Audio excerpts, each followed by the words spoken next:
It's time now for the KC Ingram Show on WSTU. The opinions expressed are those of the program host and guest and not necessarily those of WSTU. WSTU does not endorse products that may be mentioned. Any reproduction or retransmission of this broadcast is strictly prohibited without written consent of WSTU. It's time to call in with your questions and comments at 220-9788, 220-WSTU. And now, here's KC Ingram.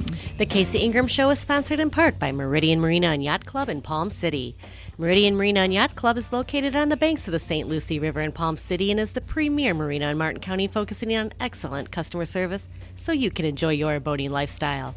Meridian Marina offers concierge services, yacht club amenities, sales, and service surrounded in a lush tropical setting. Meridian Marina is the largest marina in Martin County on 11 3/4 acres with a 62,000 square foot indoor storage facility that can accommodate up to 300 boats.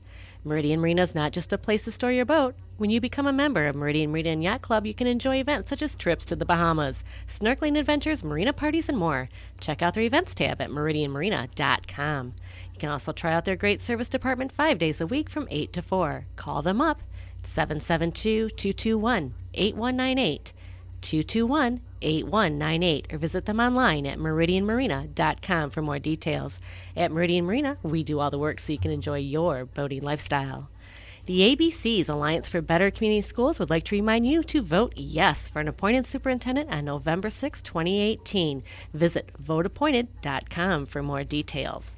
So in the studio tonight, we actually have a rainy day out, which has been a long time since I've said that here in Stewart. But in the studio, we have a repeat guest, and we have Representative Gail Harrell. How are you doing tonight, Representative Harrell? I am just great. And yes, I do hope it rains. I know it. We do need the rain. We do. So we need some replenishing. The water is getting very low around the area. Yes. The grass is brown. So after the last few years when we've just been inundated Yes. with all too much rain, now we're on the other side of it, so we're hoping for rain. And we need that happy medium. So Yes, in between. So Representative Harrell, last time you were with me was right before session this Yes. year, 2018, and it was an early session, started in January, and a lot of things happened, so I appreciate you coming back to give us end of session update. Yes, I'm happy to be here, and it was a very busy session, and certainly at the end of the session, a very difficult session after what happened in Parkland. Yes. That really changed the tone of everything in the session. And really, at the end of the day, lots of bills didn't pass because we were so consumed with really trying to bring forth appropriate legislation and make sure that our kids are safe in schools. So that was became really the focus of the last 3 weeks when so many bills pass. Right. And it's more difficult to get things done when your focus is elsewhere.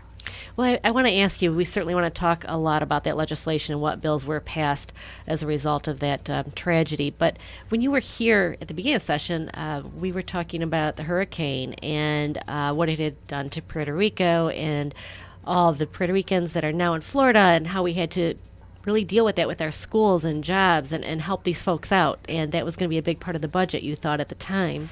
Very much so, and we have a large number of students who have come, and we have increased our education budget certainly to accommodate them, and also made specific,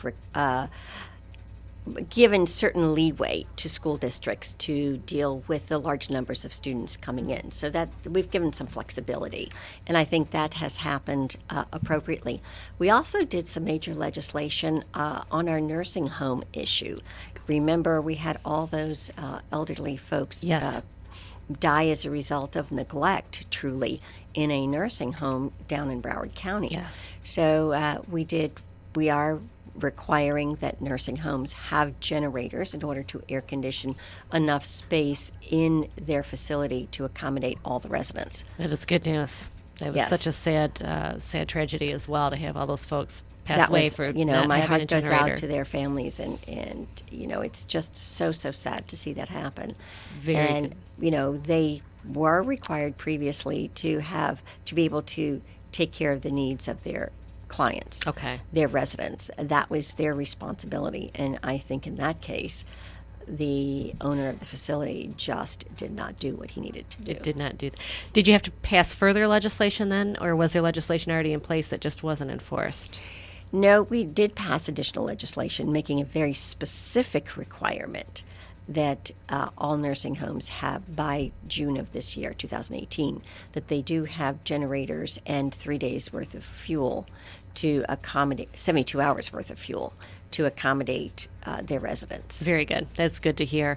Another topic we talked about was Legacy Florida, and you were going to be proposing Legacy 2. What happened with that? Oh, that is a disappointment. Of course, Legacy 1, or the original Legacy Florida, is in force. We passed that 2 years ago. And the good news is that we actually have $248 million going into Legacy 1. Wow. Yay. Yay. It required $200 million, but we have additional money going in this year. So that is the very good news. But unfortunately, Legacy 2.0, which was geared to the Indian River Lagoon, it's the same concept where you take Amendment 1 money and dedicate it over the course of Amendment 1, which is 18 more years, into a specific area. And this would be restoration of the Indian River Lagoon. And those of us who live in this beautiful area and the 7 counties that are impacted certainly understand the importance, the environmental importance, and the economic importance of the Indian River Lagoon. It's the most biodiverse estuary in the country. And yet we still, we see the degradation of it right now between runoff, from our communities, septic tanks, agricultural runoff, all coming into the lagoon is having an awful impact on it. And that legislation would have put over 7% of Amendment 1 money, 7.6% of Amendment 1 money, $50 million each and every year for 18 years into projects that some of them would require local match. Anything that was subject to sewer conversion, any local runoff issues would require that local match. But also it would be monitoring, it would be habitat restoration, a whole variety of things that really would have made a huge difference. Unfortunately, given the whole environment, that did not pass. Good news, however, is, and where some of the money that went that direction went into Forever Florida. Okay. And we are putting $100 million into Forever Florida. So Forever Florida is more of a statewide program Yes. to help the water system, basically. Yes. Okay. Well, that's a land purchasing. It's land purchasing. Okay. Yes. Okay. Very good. Florida Forever. It's either Forever Florida, Florida Forever. One or the other, but it's good news. At least we were able to make a win, not as big as we wanted, but Correct. a win is better than no win. So. Correct. So, and then, of course, we'll come back here to the Parkland shooting, and that really threw the session up in turmoil right in the middle. I mean, something that was so tragic for all of us. And here in Martin County, school board member Rebecca Negron hosted a town hall about school safety, and Marcia Powers was there on the school board. So, what has the state been able to do to help these schools? I know one of the biggest things that came out of that town hall was Sheriff Snyder said, hey, we need more money. We want to staff more, but we need more money. Yes, and I think that was a key element of what we did. It was a major comprehensive bill that addressed the whole situation. And we put $400 million total into really school safety. In resource officers, we have $98 million going into hardening the school facilities themselves. And we had $97 million going into school resource officers. I think those are the two elements on the school safety side, making sure that you have those one entries into schools, making sure that you have enough school resource officers. Now, school districts are going to also have to step up to the plate. This, $400 million is a whole lot of money, but probably not enough overall. Because it's for the whole state. It's for the whole state. 67 districts. And different school districts have different needs. Right. And, these schools in some districts may be newer schools that have gates, have fencing, have only one entry. Right. Other schools are the open campus. Back when my kids were in school, it was all this open campus. They went to Jensen Beach Elementary School. Right. And, everything was very open. They had pods. They didn't even have walls in classrooms. It was the open concept, That's right. and very, very different. Now everything is contained and closed and secure. That's right. We live in a different world. We do live in a very different world, and the more secure, the better. these Yes. days. So, Yes. and here in Martin County, many of our schools already are hardened, but some of them are not. And Correct. as you said, statewide, many of them are not. And Parkland was one of them that was not. Right. Parkland was one of them that was not. And here in Martin County, we have a lot of new schools or refurbished schools that have really been changed over the years. So we do still have some open campuses, but and every district is different. So I think the voters in the different districts will have to address some of this too. All this money just cannot come from the state. Local communities have responsibilities for education as well. That's right. Being I live in Martin County, I'm a little bit more familiar with how Martin County School Board voted for, I see the Guardian programs. Yes. I'm not sure St. Lucie County where their stance is on that, but what is the Guardian program? Well, the Guardian program is a program that will allow a partnership between the school district and the sheriff's office. It will be under the control of the sheriff's office, and it would allow not teachers, but school personnel who are not full-time teachers to become guardians. These will be individuals who are well screened. They have to go through a background check, an evaluation, and they will be trained to the level that law enforcement officials are trained in handling situations such as Parkland, in active shooter situations, in gun safety, in dealing with these kinds of events on a school campus. They will be essentially deputies of the sheriff and will be under his control. They will be sworn officers. They will not be full sheriff's deputies, but a lower ranking with the same training in this kind of event as sheriff's deputies get. And there are several counties who already have this type of program, but we wanted to make sure that there was consistency across the state. Right. So if you're going to do this, and school districts and sheriff's departments have to make that decision as to whether they want to do it. If they choose to do it, we wanted to be sure that there was consistency, that there was accountability, and that the sheriff was in control of the deputies, of the marshals. That makes sense. Were there. You have a standard for anybody that is carrying. And I just want to be clear on this because this is such a hot issue in the area. This was not for teachers to carry guns. No, it is not for teachers to carry guns. It is for school personnel, non-teachers, non-full-time teachers. There may be someone who is a assistant principal who may teach one course in some districts, or a coach or assistant coach or someone like that. But this is not for teachers. This is not giving guns to teachers. And they will be identifiable when necessary. So the sheriff's deputies who come into a situation will know who they are. Right. They are well trained, and they will be able to have concealed weapons on the campus to protect children. And that would be the only reason that they would ever use them, would be in an active shooter situation to protect children. And it is strictly up to the school district should they choose to do it. So you're certainly supporting home rule there. You're giving a basis or a standard that everybody minimally has to qualify to, and it's not a minimal standard either. It is not a minimal standard. It's a very extensive standard. So it makes sure the properly trained people are on the campus with the children. And fully vetted as well. Total background checks and psychological examinations as well, to make sure that these people are going to handle a difficult situation appropriately. That's right. And we don't know when that difficult situation is going to happen, and that's the sad day we live in. Yes. So, the next topic with funding towards the schools was $69 million to fund mental health services. And this is really where I have focused, because I have long felt that we are not addressing the mental health needs that are out there in our community, and that we have truly not looked at our school situations. I had a bill years ago to really do mental health first aid in our school districts, and really encourage teachers to become trained in identification of children who are having problems. This individual,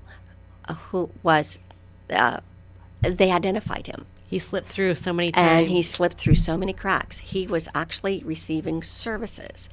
And the failure in the school district, the failure at the sheriff's level, the failure at the FBI level is so significant. One of the things we're doing is having a commission that is going to look at this, identify how government failed, and what can we do further beyond this to make sure this never happens again. You know, my heart goes out to all those parents, those students. When you think of what this did to them, it is so devastating to me. I just can't believe, you know, how could somebody be so vicious and somebody so deranged? And the signals that were missed should not have been missed.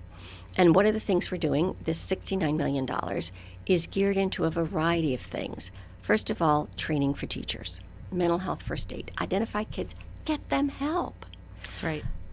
Another thing is community action teams. We want to make sure that we have the resources to really give the students the ability to understand what's happening in their lives and cope with it, get the treatment, the mental health treatment that they need, and then also immediate response teams. So it's a variety of things we're doing.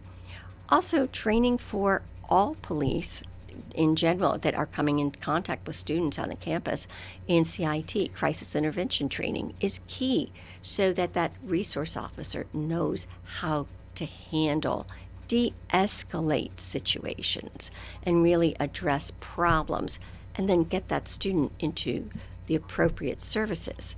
And the family. So many of these are family situations. So you have to address the families as well.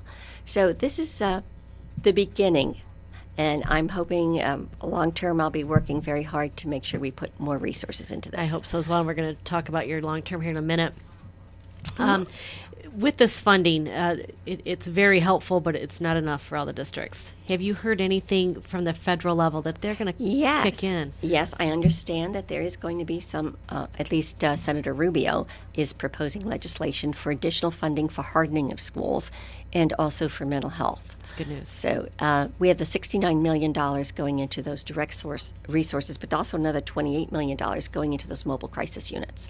So it is a combination of money going into this. We need to put more money into mental health and substance abuse. I've been a proponent of this for years. Representative Harrell, you really have been a huge proponent of this for years. Every time you've come in here, that's one of the top priorities you talk about, as well as education and, of course, the Indian River Lagoon. So those things you really champion. However, you have termed out this year. This was your last term. So thank you so much, first of all, for all of your service and everything that you have done. It's a lot of hard work up there. Yes. And, you know, this session was proof that, you know, being an elected representative, you take a lot of heat, and it's not always deserved, and it's hard to keep your chin up and going every day, but yet you folks do that. So and you try to do what's best for everybody, and you have to work with, what is it, 67 counties? Yes, 67 counties, 120 reps from every area of the state. So it's a very tough job to take on. Yes. But with that being said, what's in your future? Well, I will be running for the Florida Senate. We have been so blessed to have Senator Joe Negron as our senator for so long. He's been such an advocate for our area, for the St. Lucie River, for stopping the releases from Lake Okeechobee. He's just been a phenomenal representative for us. And we certainly have benefited from his leadership in the U.S., in the Florida Senate. When he's termed out, or should he choose to leave early, I don't know what his plans are at this point. Right. It's been rumored he may, because originally, before the redistricting happened, he would have termed out. He would have termed out this year. So he's thinking about it. So he's thinking about it, but that's his decision. Right. I certainly don't want to pressure him in any way. He's just been an amazing, amazing senator for us. He has, but either way, you're going to run for the seat, whether it's this year or 2 years from now. This year, 2 years from now, or a year from now. Who knows? Right. Who knows? Absolutely. Well, we look forward to that, and I know that you've already filed to run, so we hope that we'll be having Senator Harrell back, and that's very exciting. It's great to have such wonderful champions for our area here. So, and we do, and you're right. Senator Negron was, SB 10 helped to get some land to the south so we could start building a reservoir for the discharges, and you were certainly part of that. So, it's just important to continue on that fight, and just to talk for a minute about that. It's good to have somebody in legislation legislature with experience, and you have contacts, and you've spent a lot of years up there making those contacts. You know who to go to and how to work through the system to hopefully get bills to the floor to be voted on. Yes, and it does take experience. There is no doubt about it. And you're much more effective when you know how to do things. And I am certainly the master of the amendment. I did some legislation this year. One of the key bills that I worked on was our students with dyslexia, and really my whole effort to make sure we help our struggling readers. And, we got it through the House, but it got stuck in the Senate, so we just kind of amended it on. Good. So you have to learn how to do those things too. Don't give up just because somebody puts a wall up. There's usually a way to climb over it or around it. So you got it. It's very good. So what else happened in session? I mean, I know the Parkland shooting took front and center as it should, but you still had the regular session that you needed to deal with, like we talked about the hurricane up front, but what else happened this year? Well, I certainly think that our budget is a very strong budget. And of course, that's our number one responsibility, is to pass a budget. $88 billion, $88.7 billion is a significant budget. It certainly is. Increases in education, increases certainly in the $400 million going into school safety and mental health in our schools was significant. Major increases in the environment. I think that is key. The $100 million going into Florida Forever is key, as well as the increased amount into stopping the releases from Lake Okeechobee into Everglades restoration were absolutely key elements of this session. And then I had some bills that I also worked on that I was very excited about. One of them is the mammography bill. Okay. I owned a breast imaging center for many years. My husband practiced OBGYN here on the Treasure Coast, and I've been a long advocate of early identification of breast cancer. And way back when, insurance companies didn't pay for mammograms. I actually went to D.C. to fight to get Medicare to pay for mammograms, because the earlier you identify breast cancer, the more likelihood you have of surviving. That's right. And it's a real lifesaver. So we have found that individuals with dense breasts, it's very likely that the radiologist won't see that cancer as early, because the whiteness is very similar to dense breasts. So we were able to now require that when the facility or the radiologist reads that they notify the woman that she has dense breasts if she does. And in the long run, that will give the woman the opportunity to ask about what other tests can be done. Do I need an ultrasound? Do I need a 3D imaging, a mammogram? We are at the end of our hour, Representative Harrell. Thank you so very much, and appreciate that. And that's a very important topic. And yes, near and thank dear you. To my family. Thank you. Representative Harrell, soon to be running for, you are, Senate. Senate, yes, thank you. Senator Harrell, thank you. And we're out. I know.